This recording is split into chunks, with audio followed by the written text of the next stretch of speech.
Welcome back to Midnight Digital Decay.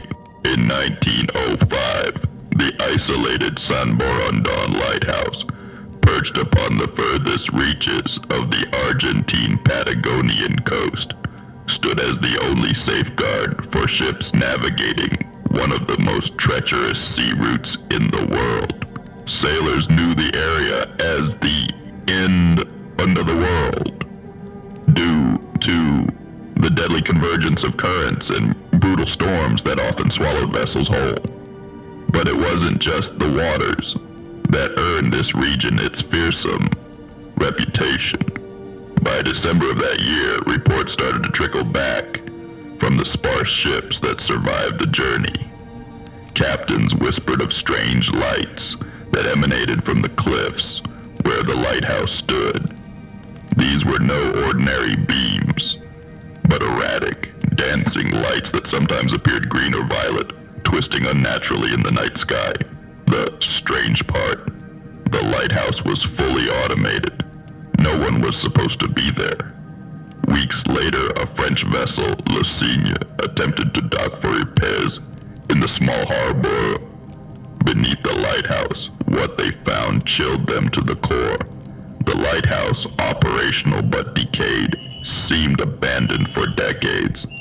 The walls were covered in strange, intricate symbols, etched deeply into the stone, as if they had been burned there.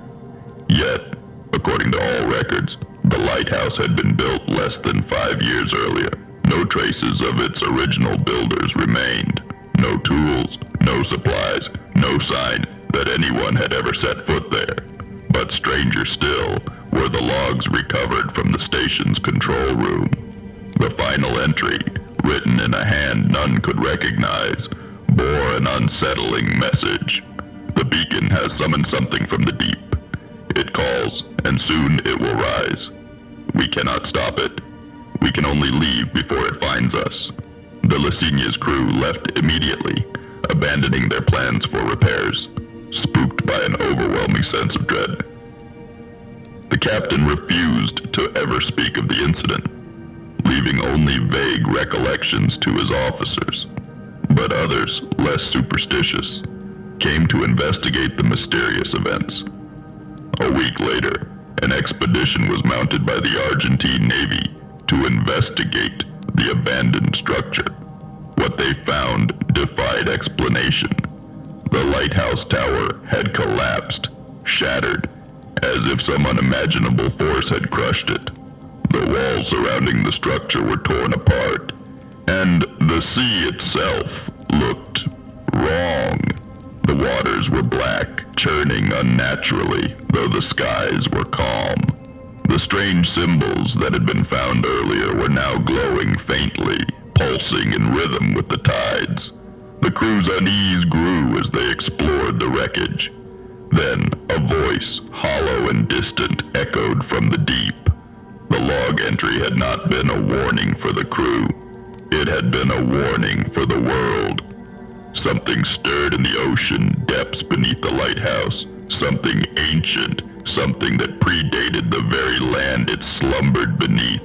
Only one man from that expedition returned, raving of a creature so vast, so incomprehensible, that its mere presence had driven the rest of his crew into madness. The Navy quickly suppressed his story, deeming him unfit for service and locking him away in an asylum where he died years later, whispering of green lights and deep voices that still haunted his dreams.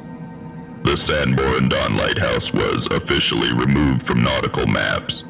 Official documents stated it had been destroyed in a freak storm, but the few who dared approach its ruins afterward reported hearing the voice, again, distant and mournful, like the ocean itself calling to them. And now, over a century later, sailors still speak of that cursed stretch of coastline. They say when the moon is right and the sea is eerily calm, you can see faint green lights dancing where the lighthouse once stood. Some believe it's just an echo of the past, a tragic end to an old structure But others, those who know the deeper truths of the world, say it's the last warning sign before whatever lies beneath awakens once again. Please like, comment, and subscribe for more of this content.